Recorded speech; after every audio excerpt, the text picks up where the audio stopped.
All right, I want to talk to you about a man called BCO, Bryan Colangelo, the general manager of the Toronto Raptors. But before we can do that, let's talk about the last few years. All you had to do was follow the Raptors for a second before you realized they were in trouble. Look, the team stunk. Not everybody gave 100%, never mind 110%, and they were in trouble. The mood was falling quickly. Colangelo comes in town, and bam, major change. Most importantly, the guys brought wins, just like he did with the Phoenix Suns. You see, when he was the general manager of Phoenix, his team made it to the playoffs 9 out of 11 seasons. 8 winning seasons, 4 times with 50 or more wins, and once last year in the 60s. If you don't follow b-ball, let me tell you, that's pretty damn good. Now, Bryan Colangelo traded away a younger Steve Nash when he had him, but guess what? He knew enough to bring Nash back to Phoenix, and now Nash is the 2-time reigning NBA MVP. All right, that's all then. Let's come to Toronto. So he takes the gig with the Raptors. His first offseason, Colangelo rebuilds the team. Of the 15 guys that played there the year before, he kept only 6. And he convinced the NBA All-Star Chris Bosh to re-sign. Then Colangelo, stroke of luck. With the first pick in the 2006 NBA Draft, the Toronto Raptors select Andrea Bargnani. Throw in a few key trades, some gems he found in Europe, and Bryan Colangelo is one of the smartest and most respected GMs in the NBA. And here is the man right now, Bryan Colangelo, joins us. Nice to see you. How you doing? How are things? Thank you. It's funny.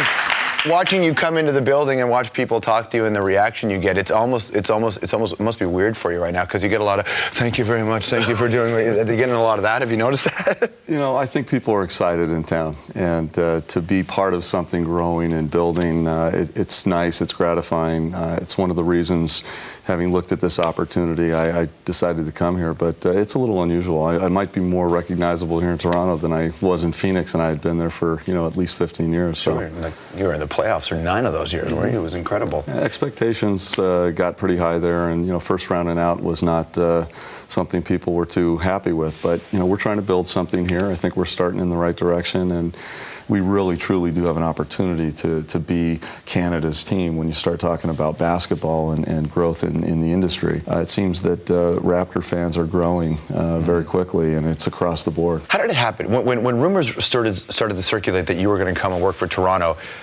myself and a lot of people thought that it was you were just using it as a contract ploy to get a better deal in Phoenix. And then all of a sudden you were here, and what made you say, hey, you know what, that team isn't very good, I think I should go there?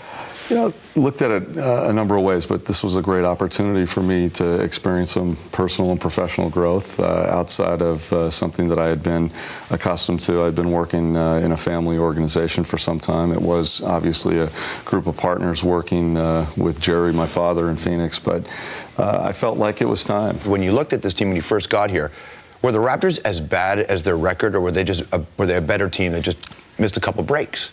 It was a dysfunctional situation as far as at the team level, management, coaching, players. Wayne Embry really stepped in and stabilized things and made a tremendous move trading Jalen Rose to New York. It took out a certain element from the locker room that might have been somewhat problematic, and it also established a financial platform for us to come in with flexibility and change things. We brought in people that we're true professionals, got great character.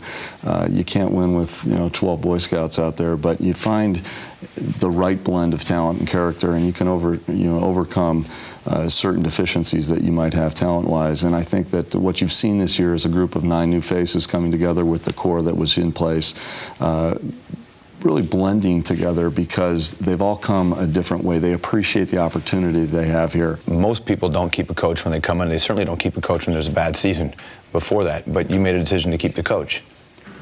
Talked to Sam when I got here, and I made it known to the media that I felt like he deserved an opportunity to succeed or fail with this group, and thus far it's been a success. But I keep reminding people we haven't done anything yet. Last I checked, we're not there with the playoffs chase, and I want to win that title, and I want to keep going further. A lot of it has to do with Chris Bosh too, the presence of a superstar, and people thought in the post Vince Carter world it would be difficult to have a guy, and most people aren't saying that anymore because CB4 has sort of stepped up, and there was thought that there's no way the Raptors were going to be able to keep Chris.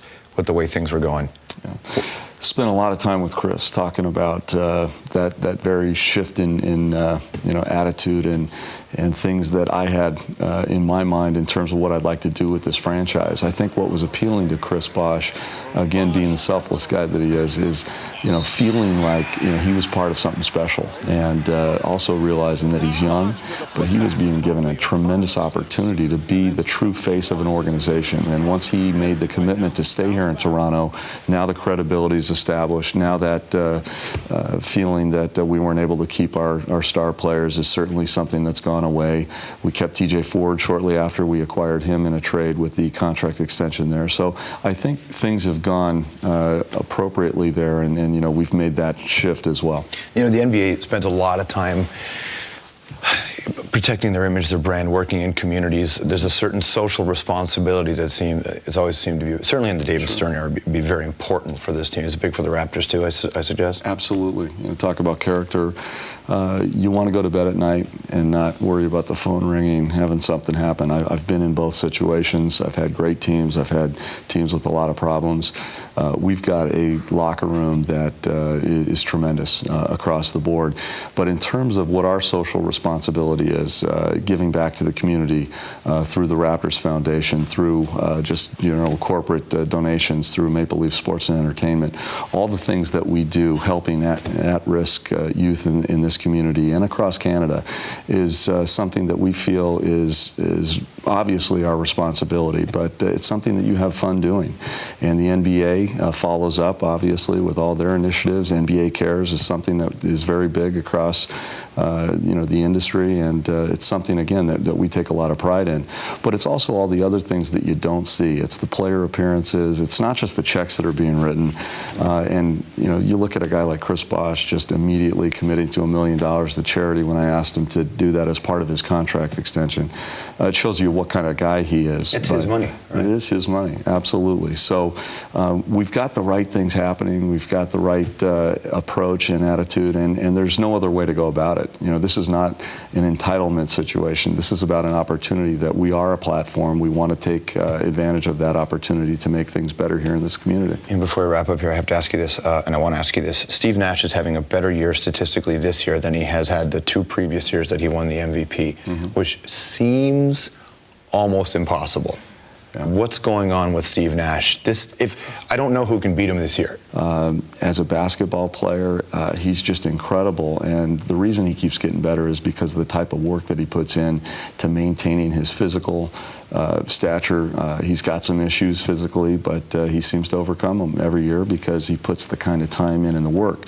And much like Chris Bosh, I've said this about Steve, when your hardest working player is your best player, you've gotten something really special there. Good to see you, man. Okay, good to see you too. Thank you. Bryan Colangelo, everybody.